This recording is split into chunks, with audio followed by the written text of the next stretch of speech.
Hello everyone. जब एक नया पार्टनर पार्टनरशिप फर्म में आ रहा है तो उसे कैपिटल लेके आना होता है। पर तो कई बार होता है कि सवाल में वो जो नया पार्टनर आ रहा है कैपिटल वो कितना लेके आ रहा है ये नहीं दिया होता, वो हमें निकालना होता है।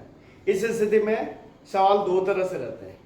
एक ऐसा हो सकता है कि जो नया पार्टनर आ रहा है वो अपने प्रॉफिट के प्रोपोर्शन में, जितना प्रॉफिट होगा उस प्रोपोर्शन में अपना कैपिटल देगा, तो उस स्थिति में कैसे कैपिटल निकालेंगे। और दूसरा कि जो एग्जिस्टिंग पार्टनर है, पहले से ही जो पार्टनर है वो उन पार्टनर का जो कंबाइंड कैपिटल है उसके आधार पे वो अपना कैपिटल कंट्रीब्यूट करेगा। ये दो तरह से सवाल रहता है। तो इन दोनों स्थिति में जो नया पार्टनर का कैपिटल कितना होगा जो उसे लाना पड़ेगा वो निकालने के लिए क्या तरीका है ये देखते हैं। तो सवाल है A and B are partners with ₹40,000 and ₹20,000 as their respective capitals. A और बी पार्टनर है पहले से ही, जो एक जिसमें ए का कैपिटल है 40,000 और बी का कैपिटल है 20,000। They admitted as a partner for 1/6 share in profit. किसे एडमिट किया भाई, ये तो लिखा ही नहीं। दे एडमिट सी, यहां पे लिख देता हूं, छूट गया। They admit C as a partner for 1/6 share in profit. उन्होंने, ए और बी तो पहले से पार्टनर हैं, जिनका कैपिटल 40,000 और 20,000 है, और वो सी को एडमिट करते हैं पार्टनरशिप में, जिसका 1/6 हिस्सा होगा प्रॉफिट में। You are required to calculate the amount of C share in the capital. हमें क्या करना है कि सी का पूंजी में क्या हिस्सा होगा, मतलब उसका पूंजी कितना होगा, फर्म के पूंजी में से उसका पूंजी कितना होगा ये निकालना है। लिखा हुआ है यहाँ पे दो स्थिति दिया है और दोनों स्थिति में हमें निकालना है। पहला कि अगर if he is asked to bring his capital in proportion of his profit sharing ratio। पहला है कि अगर उसे कहा जाए कि आप अपने प्रॉफिट शेयरिंग रेशियो के हिसाब से उस प्रोपोर्शन में कैपिटल लेके आइए तो कैपिटल कितना लाएगा वो। और दूसरा if he is to contribute 1/6 of the combined capitals of the existing partners। दूसरा है कि अगर वो उसे कहा जाए कि आपको जो कंबाइंड कैपिटल है एग्जिस्टिंग पार्टनर के, जो पहले से पुराने पार्टनर है, उनका जो कंबाइंड कैपिटल है, टोटल कैपिटल जोड़कर जो है उनका, उसका 1/6 आपको देना है, तो फिर उन्हें उसे कितना कैपिटल देना होगा। तो ये दोनों स्थिति में देगा। तो पहले ये वाला देखते हैं कि अगर उसे कहा जाए कि आपका जो प्रॉफिट शेयरिंग होगा 1/6 उसके बेसिस पे, उसके अकॉर्डिंगली आप कैपिटल लाइए, तो वो कितना लाना होगा उसे कैपिटल, वो देखते हैं पहले। Case 1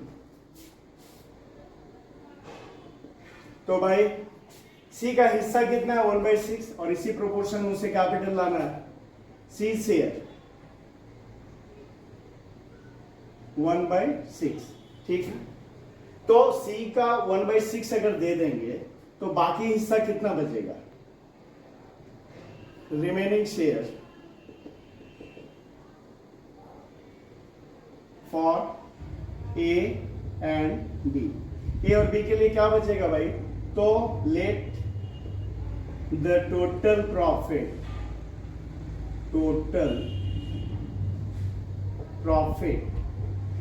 B 1। पूरा प्रॉफिट को 1 मान लिया, उसमें से 1/6 ले लेगा, तो ए और बी के लिए कितना बचेगा, तो ए और बी के लिए बचेगा 1 माइनस उसका 1/6 निकाल दिया तो बचेगा ये 5/6, 5/6।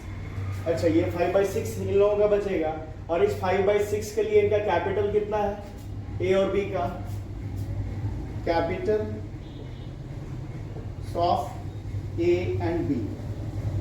तो ए और बी का कैपिटल मिलाकर कितना हो रहा है, तो ए का कैपिटल है 40,000 और बी का कैपिटल है 20,000। तो इन दोनों का कैपिटल मिलाकर हो रहा है 60,000, 60,000, ठीक है। तो अब है कि 5/6 के लिए, फॉर 5/6 शेयर, दोनों का मिला के 5/6 हो रहा है ना ए और बी का, क्योंकि 1/6 वो लेगा तो 5/6 बचेगा जो ए और बी के हिस्से आएगा। तो for 5/6 share capitals of A and B कितना, ₹60,000, दोनों का मिला के 60,000 है।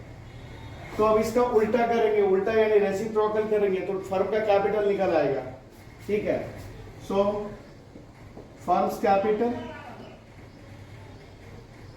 कैसे निकल आएगा भाई, तो 60,000, 60,000 मल्टीप्लाई 5/6 है तो 6/5 कर लेंगे तो फर्म का कैपिटल निकल आएगा।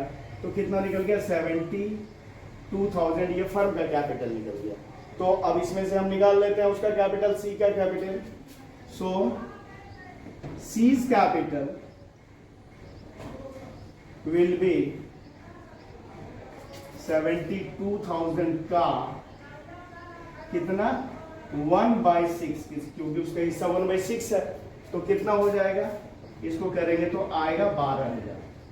तो अगर वो अपने प्रॉफिट के प्रोपोर्शन, प्रॉफिट में प्रोपोर्शन जो है, जो हिस्सा है उसके अकॉर्डिंगली कैपिटल लाएगा तो उसे 12,000 कैपिटल लाना होगा। ये हो गया। अब सेकंड केस में क्या बोला है कि जो एग्जिस्टिंग पार्टनर का, मतलब पुराने पार्टनर का जो कैपिटल है कंबाइंड, उसमें वो अपने हिस्से के जो हिस्सा मिल रहा है उसे उस आधार पे कैपिटल लाएगा। तो कितना कैपिटल लाना होगा? तो कंबाइंड कैपिटल ऐसे तो यहां भी निकला था, यहां फिर एक बार निकाल लेते हैं। Combined capital of existing partner कितना है भाई? एग्जिस्टिंग पार्टनर कौन है? A and B. तो दोनों का कितना कितना? एक का 40,000, एक का 20,000, मिलाकर 60,000। ये कंबाइंड कैपिटल है। अब इस आधार पे अगर कैपिटल लाना है तो कितना कैपिटल होगा? तो भाई सो सीज कैपिटल विल बी कितना? तो 60,000 का, उनका कैपिटल 60,000 है और इसी के बेसिस पे नए पार्टनरशिप को कैपिटल लाना है। तो इसी के आधार पे लाना, 60,000 का 1/6, क्योंकि उसका हिस्सा 1/6 है। तो इस आधार पे अगर कैपिटल लाएगा तो उसे कैपिटल लाना होगा 10,000। तो ये बन गया। इसमें हम लोगों ने देखा कि जो नया पार्टनर आ रहा है उसका कैपिटल नहीं दिया हुआ है सवाल में, उसका कैपिटल हम कैसे डिटरमाइन करेंगे, दोनों ही अलग अलग कंडीशन में। तो इस वीडियो में इतना ही, मिलते हैं अगले वीडियो में।